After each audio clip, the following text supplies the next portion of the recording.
128편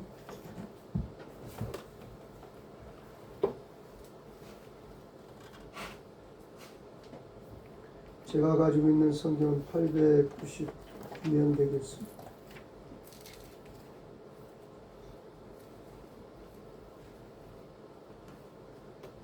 899면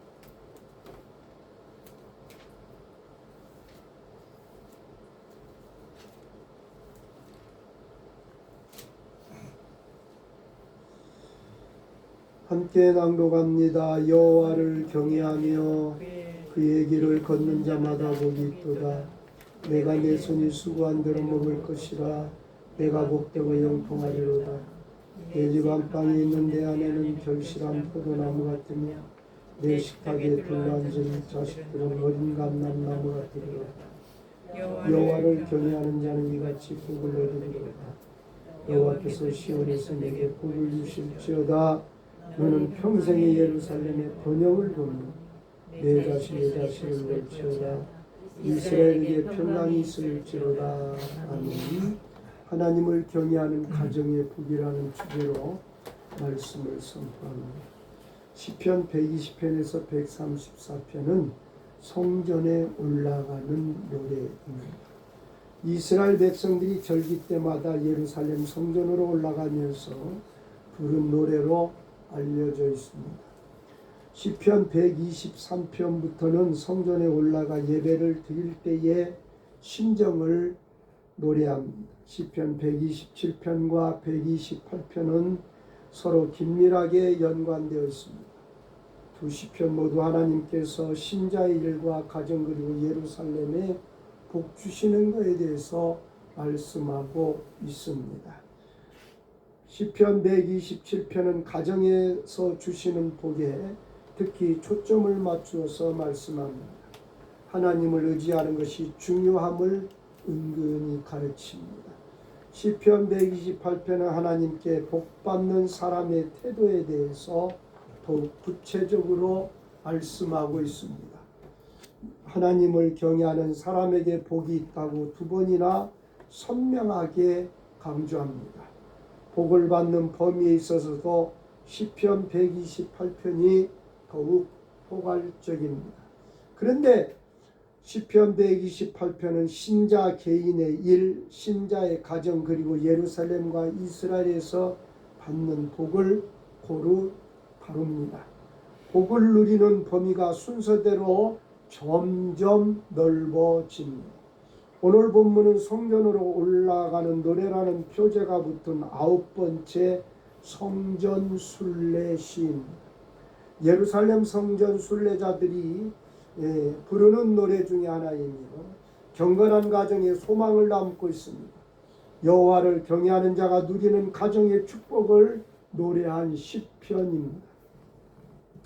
이 시는 수고한 대로 먹고 아내는 결실한 포도나무 같고 자녀는 어린 감람나무 같은 복을 받으며 가정과 이스라엘의 평강과 번영을 누리게 된다는 내용을 담고 있습니다. 어떻게 해야 복을 받는지 방법론을 제시하는 것이 아니라 하나님을 경외하며 그 길을 말씀을 중심으로 걷는 사람에게 이미 임한 복을 감탄하며 선포하는 겁니다. 오늘 본문에는 복, 형통, 번영이라는 단어가 눈에 띕니다. 짧은 6절의 복이라는 단어가 4번이나 반복되는 것을 보면 복에 관한 시편처럼 이해되기 쉽습니다. 복받는 비결을 알려주는 시편으로 오해하기도 쉽습니다. 복을 받고 싶고 형통과 번영을 원하면 하나님을 경외하자 이렇게 생각하기 쉽습니다. 하지만 그런 시편이 전혀 아닙니다. 그러면 오늘 본문이 우리에게 무엇을 말씀하시는지를 잘 보셔야 합니다. 1절 말씀에 여호와를 경외하며 그의 길을 걷는 자마다 복이 있도다 그랬어요. 복되어라 여호와를 경외하며 그의 길을 걷는 그 어느 누구나라는 또한 다른 번역 성경의 말씀도 있습니다. 하나님을 경외하면 하나님의 말씀을 걷는 자가 누리는 복을 말하고 있습니다. 여호와를 경외하는 마음은 공포심을 의미하는 것이 아니라 두려워하며 존경하는 상태를 말하고 있습니다. 하나님을 경외하는 사람은 결코 무서움에 떨지 않습니다. 경건하게 말씀을 따라서 행하는 사람입니다. 이러한 사람은 결코 무서움에 떨지 않으며 오직 경건하게 말씀을 따라서 행하는 사람입니다. 이러한 사람은 진실로 넘치는 행복을 소유한 자입니다. 여호와를 경외하는 사람의 중요한 특징을 그분의 길로 걷는 것으로 제시합니다. 여호와의 길이라고 무슨 특별한 인생의 방향에 있는 것이 아닙니다.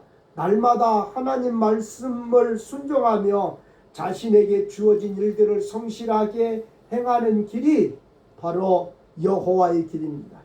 여호와를 경외하는 태도로 인생길을 걸어나갈 때 하나님께서 그 길에 함께 하시고 인도해 주십니다. 여호와를 경외하는 사람은 결코 제자리에 가만히 앉아 있는 법이 없습니다. 어떤 상황에서도 하나님을 의지하여서 담대하게 인생의 길을 걸어갑니다. 이런 사람은 하나님께서 원하는 길이 무엇인가를 찾는 데 노력을 기울입니다. 하나님의 말씀을 잘 배워서 하나님의 뜻을 깊이 깨달아갑니다. 자신의 삶 속에서 하나님의 뜻이 어떻게 드러나는지를 알기 위해서 기도하는 일에도 힘씁니다. 때로는 인생의 앞이 안 보이는 상황에 처할 때도 있습니다. 모든 일을 다 알아서 계속해서 걸어나가는 것이 아닙니다. 하나님을 경외하기 때문에 앞이 안 보여도 하나님의 말씀에 순종하여 한 발을 내딛습니다. 하나님께서 그 사람과 함께 하시고 지켜주십니다. 그리고 그 자신이 걷는 길이 하나님의 길이라는 확신을 주십니다. 아, 저 사람 참 복이 있구나. 이분은 참 행복한 사람이구나를 감탄한 것입니다. 하나님을 경외하며 그의 길을 걷는 사람은 참으로 복 있는 사람이구나, 이렇게 감탄하는 겁니다. 그리고 하나님을 경외하면 그 길을 걷는 자 그 누구나 모두 복되다고 선언하고 있습니다. 오늘 시편 128편은 예루살렘 성전 순례자들의 노래입니다. 하나님을 경외하며 그 길을 걷는 순례길에서 부르는 노래입니다. 그 순례자들을 향해 그리고 순례하는 자신을 향해 참으로 복되도다, 이렇게 선포하는 겁니다. 2절 말씀에 내가 내 손이 수고하는 대로 먹을 것이라 내가 복되고 형통하리로다 그랬어. 오늘 본문에서 언급되는 그 복 있는 사람의 모습은 크고 대단한 일이 있는 것이 아니라 그저 소박합니다. 내가 내 손이 수고한 대로 먹을 것이라고 하였습니다. 단순히 열심히 일하는 것을 넘어 하나님의 도우심으로 수고가 헛되지 않게 되는 것을 의미합니다.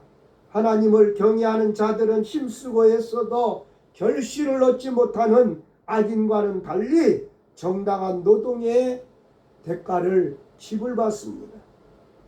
지금 우리 사회가 열심히 일은 했는데 정당한 노동의 대가를 지불받지 못해서 어려움을 당하는 사람들이 많습니다. 흔히 사람들은 자기의 땀 흘림 없이 남이 수고한 열매를 먹으려 하는 안일하고 편안한 삶을 즐기려고 합니다. 그러나 시인은 진정한 행복은 땀의 정당한 대가를 얻는 데서 온다고 말합니다. 우리는 성실하고 근면하게 일하며 알맞는 보수를 지불받는 것으로 기쁨을 누려야 합니다. 이 모습이 복 있는 사람의 모습입니다.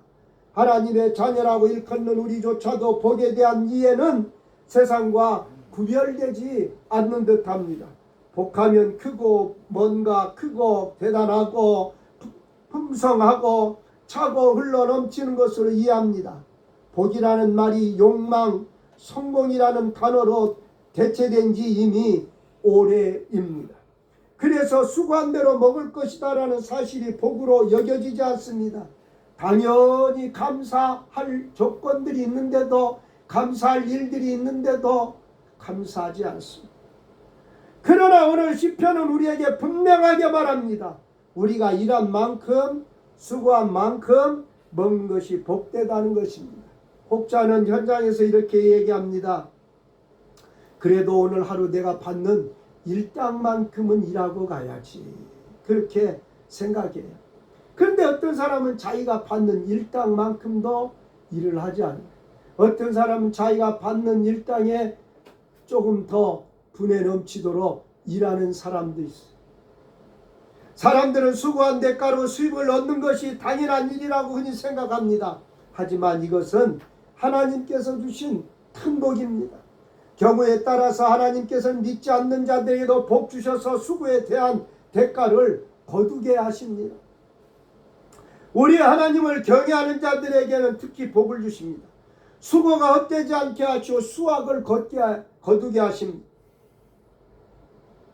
복을 주시고 하는 일마다 형통을 누리게 하실 것입니다.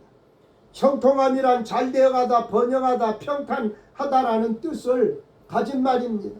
그러니까 잘되어가고 번영하고 평탄한 아브라함의 종 이삭의 아내 될 여인을 찾으러 갈 때 기도하면 장면이 창세기에 나옵니다.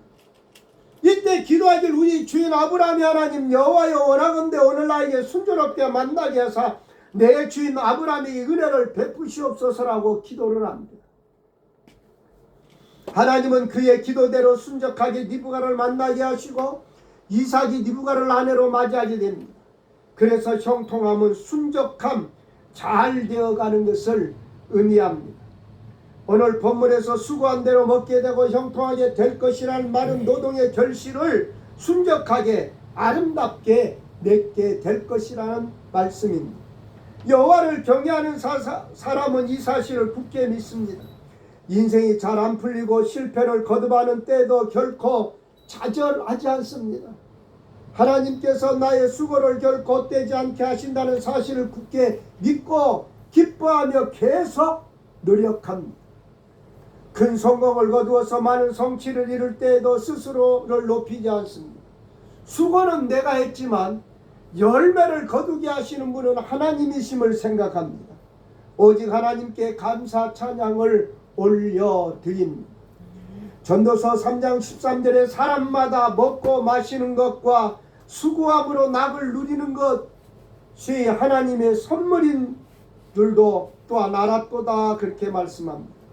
수고한 만큼 낙을 누리는 삶, 넘치도록 쌓아놓고 더 이상 구하지 않아도 되는 건조한 삶이 아니라 날마다 일용할 양식을 위해 기도하며 하루하루를 수고하는 삶, 그 삶이 하나님의 님이 주신 선물입니다.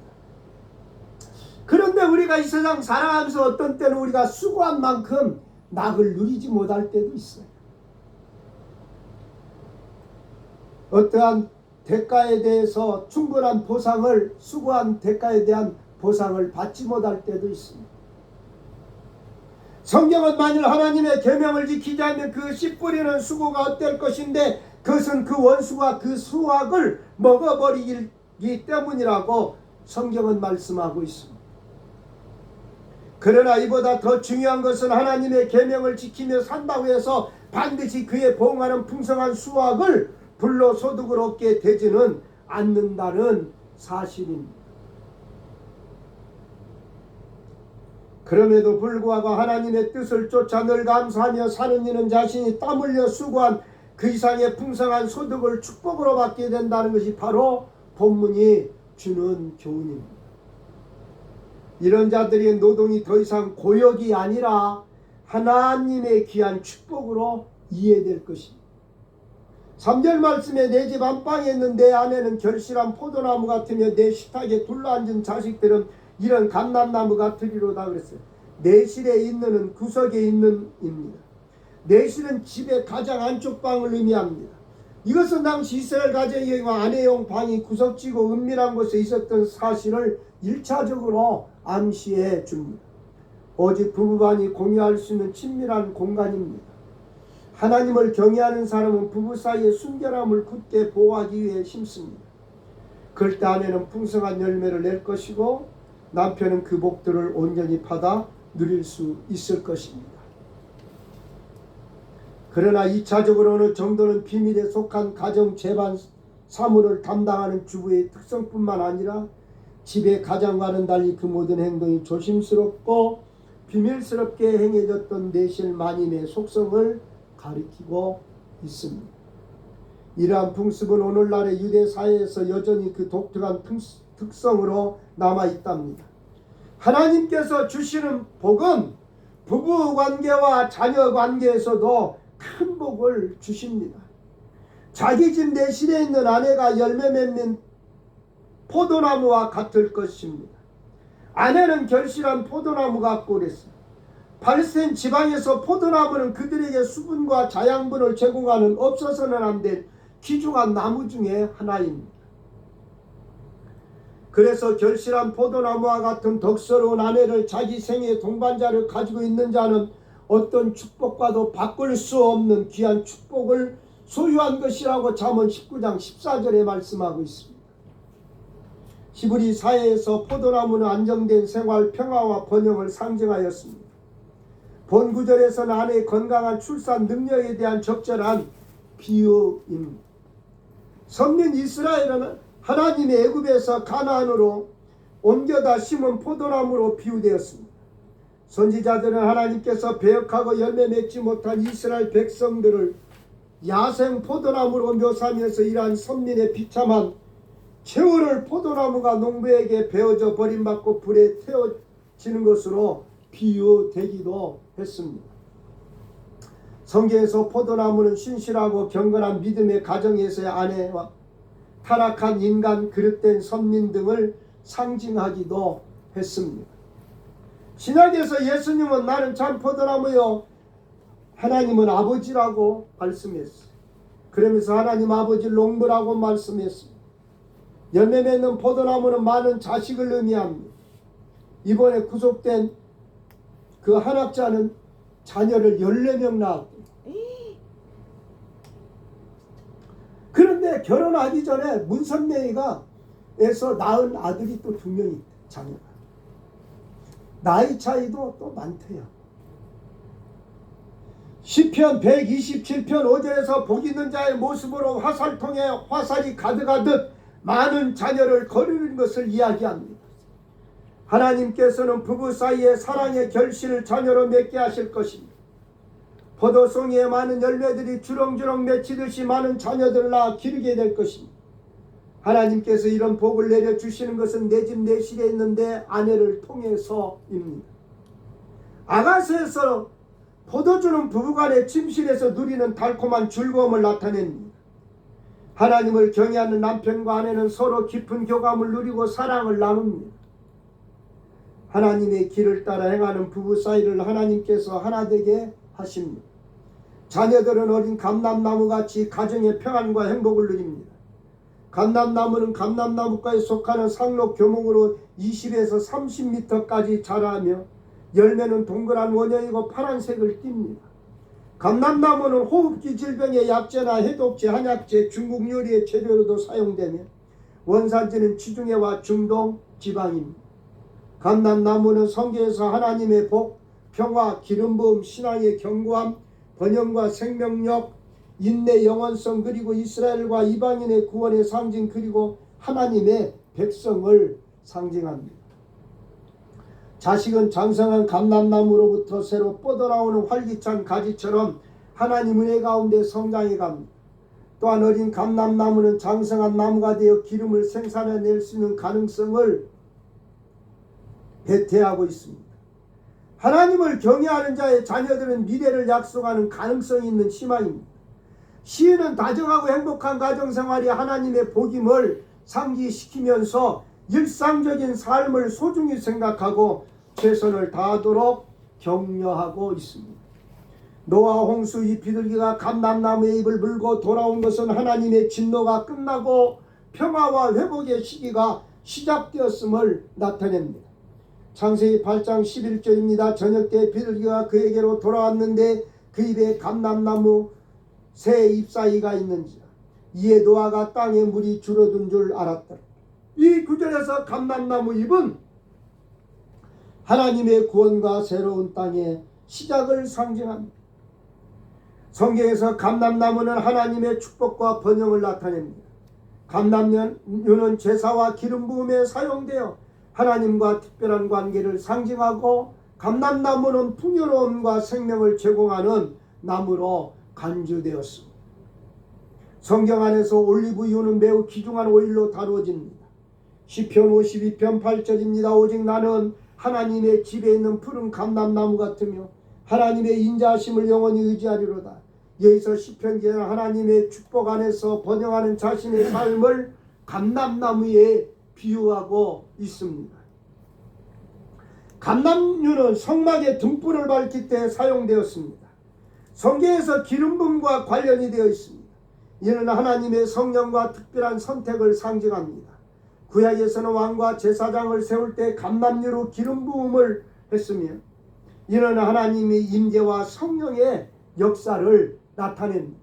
사무엘상 16장 13절입니다. 사무엘이 기름불을 가져다가 그의 형제 중에서 그에게 부었더니 이날 이후로 다윗이 여호와의 영에게 크게 감동됩니다. 이 구절은 다윗이 기름 부음을 받고 하나님의 영의 성령에 감동되었음을 보여줍니다. 감람유가 성령의 상징으로 사용된 것을 보여줍니다. 우리는 성령의 인도하심을 받아 하나님의 뜻을 이루는 삶을 살아가야 합니다. 이 세상을 떠난 신앙촌의 교주였던 남대문교에서 장로역까지 직분을 받았던 박태선이는 자기가 감람나무라고 그러다가 나중에는 또 하나님이 됐어요. 그래서 교회 이름도 천부교입니다. 감람나무는 건조한 환경에서도 살아남는 강한 생명력을 가지고 있습니다. 이로 인해서 성경에서는 영적인 생명력과 희망의 상징으로 사용됩니다. 감람나무는 여러 세대에 걸쳐 열매를 맺으며 그 열매는 삶의 풍요로움과 지속성을 상징합니다. 특별한 병해가 없는 올리브나무의 경우는 1000년 정도 수명을 자랑한다고 알려져 있어서 장수의 상징으로 사용되기도 합니다. 하박국 3장 17절에 18절 비록 무화과나무가 무성하지 못하며 포도나무에 열매가 없으며 감람나무에 소출이 없으며 밭에 먹을 것이 없으며 우리의 양이 없으며 외양간에 소가 없을지라도 나는 여호와로 말미암아 즐거워하며 나의 구원의 하나님으로 말미암아 기뻐하리로다. 무화과나무가 무성하지 못하고 포도나무에 열매가 없고 감람나무에 소출 없고 밭에 먹을 것 없고 우리의 양이 없고 외양간에 소가 없는데 어떻게 즐거워하며 기뻐할 수가 있습니다. 그 기쁨의 동기가 하나님이죠. 기쁨의 동기가 자신에게 구원의 하나님으로 말미암아 기뻐하라. 이 구절에서 하박국 선지자는 삶의 어려움 속에서도 하나님께 대한 믿음과 희망을 나타냅니다. 엄밀하게 이 구절은 하나님의 심판이 일어날 것을 뜻하지만 그럼에도 하나님의 백성들을 지킨다는 약속이 담겨져 있습니다. 마치 홍수 때 믿음의 사람들을 구하는 것처럼 말입니다. 성경에서는 이스라엘 백성을 감람나무로 비유하기도 했습니다. 이는 하나님께 선택받은 백성의 신분을 상징하고 그들이 하나님의 복을 받을 때 번영하고 열매를 맺는 모습을 말씀해주고 있습니다. 에레미야 11장 16절에서 여호와께서는 그의 이름을 푸른 감람나무라 일컬으셨나니 아름답고 아름다운 열매가 맺히기를 바라셨으나 큰 소동소리를 내며 불을 붙였더니 그 가지들이 꺾였도다. 여기서 감람나무는 하나님의 백성 이스라엘을 상징하고 그들의 신실함과 불순종에 따라 다른 운명을 맞이하게 되는 것을 말씀해주고 있는 것입니다. 아버지의 식탁에 그런 자녀들이 둘러러 앉아있는 모습을 그리고 있습니다. 아버지의 영적인 보호와 부모의 사랑 안에서 안정감을 누리고 화목한 가정을 이루고 있습니다. 부모는 식탁에서 자녀를 먹이는 일을 합니다. 실제 음식을 만들어서 잘 먹이는 것도 중요하지만 말씀으로 자녀를 먹이는 일도 게을리해서는 안 된다는 것. 특히 가장에게 이 책임이 맡겨져 있습니다. 하루 세 끼 음식을 먹이듯 말씀의 상에서 자녀들에게 하나님의 말씀을 풍성하게 먹이고 또한 가르쳐요. 하나님께서 복 주셔서 자녀들을 감람나무처럼 잘 자라게 하실 것입니다. 하나님께서 자기 집에 있는 아내를 풍성한 포도나무로 만드셔서 남편과 달콤한 사랑을 나누게 하십니다. 또한 자신의 자녀들을 어린 감람나무처럼 자라게 하시고 식탁에서 하나 되게 하십니다. 이 사실을 기억해야 합니다. 부부 사이에 부모 자녀 간에 어려움이 있는 경우가 많습니다. 하지만 하나님을 경외하는 자의 가정에 복 주시겠다고 약속하셨어요. 오늘 시편에서 말하는 복은 평범하고 일상적입니다. 하나님을 경외하는 사람은 이와 같은 삶이며 그 모습을 복되다 노래하고 있습니다. 이 점에서 우리가 놓치고 사는 것이 무엇인지 되돌아봐야 합니다. 4절 말씀에 여호와를 경외하는 자는 이같이 복을 얻으리로다.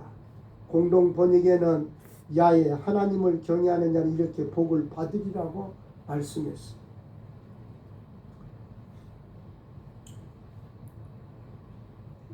전에도 말씀드렸지만 이스라엘 백성들은 식탁에서 이렇게 음식을 먹을 때에 그냥 빨리 먹고 마는 게 아니라 자녀들과 함께 한 주간의 삶을, 하루의 삶을 나누는 거예요. 그리고 토론하고. 우리나라는 유교문화이기 때문에 밥 먹을 때 말 많이 하면 바꾸라고 그러잖아요. 근데 유대교는 그렇죠. 우리나라 사람들한테 대체로 밥 먹을 때 막 혼내잖아요. 저도 그랬어요, 우리 애들. 네? 그게 지금 참 후회돼. 지혜가 부족한 거예요. 밥 다 먹은 다음에 잘못을 얘기해야 돼. 대체로 지혜가 있는 사람들은 그 사람의 장점을, 잘한 것을 칭찬하고 그 다음에 단점을 말한다잖아요. 그래서 어떤 때는요, 밥상이 전쟁터가 돼요. 부모와 자식 간의 전쟁터가 돼요. 토론장이 아니에요. 그래 막 울고 밥 안 먹겠다고 왜 안 먹냐고 그러고 막 그렇게 윽박지르고 그래요. 기독교 문화하고 그 우리 유교 문화하고 좀 다른 것 같아요. 시편 128편 미래지향적입니다. 4절은 이같이 복을 얻으리로다 하고 끝납니다. 장차 이런 복을 누리게 될 것이라는 약속입니다. 앞에 놓인 약속을 보고 하나님의 길을 계속해서 걸어가는 것이 중요합니다. 고난 가운데서도 결코 좌절하지 말고 과거에 자신이 지은 잘못에 얽매여 있을 필요도 없습니다. 지금부터 하나님의 길을 계속 걸어가는 것이 중요합니다. 어느 분이 자신의 지은 잘못에 대해서 계속해서 하나님 앞에 하나님 내가 이것도 잘못했어요. 어제도 잘못하고 어제 잘못한 것도 오늘 또 이렇게 반복해서 잘못했어요. 그러니까 그러더래요. 그분한테 나는 네가 고백한 죄를 기억하지 않아. 성경에도 그랬어요. 우리의 죄를 등 뒤로 던져버리고 우리의 죄를 기억하지 않는다고 그랬어요. 근데 사탄은 어떻게 해요? 자꾸 잘못한 것을 들춰내요. 또 어제도 했지. 어제 지은 게 오늘 또 반복해서 또 짓네. 예? 말씀을 잘 전하는데 예? 교인들이 안 본다고 그렇게 안 사네. 또 양심에 부끄럽지도 않냐? 그렇게 자꾸 사탄은 참소하고 우리의 잘못을 사탄은요 자꾸 하나님 아버지 앞에 가서 참소해요. 욥기 1장 보세요. 그럼 우리 주님이 뭐라고 그러냐면 하나님 아버지 앞에 변해요. 내가 그래서 저 종의 죄를 위해 십자가에 못 박혀 죽었지 않았습니다. 우리는 하나님을 경외하는 사람의 삶이 어떤 삶인지 그 삶이 얼마나 복된 삶인지 그리고 그 복은 일상적이고 소박한 것을 말합니다. 마지막으로 축복의 기원입니다. 이는 성전에서 제사장이 순례자를 향해서 축복을 빌어주는 내용입니다. 하나님을 경외하는 그래서 그 순례자의 길을 걸어온 그 복된 순례자를 향해 흐뭇함으로 축복 기도를 하고 있습니다. 5절에 여호와께서 시온에서 내게 복을 주실지어다 너는 평생의 예루살렘의 번영을 보며 그랬어요. 1절에서 3절은 개인적으로 누리는 가정의 축복에 대해 언급한 시인은 이제 본연에 이르러 국가적인 축복을 말하고 있습니다.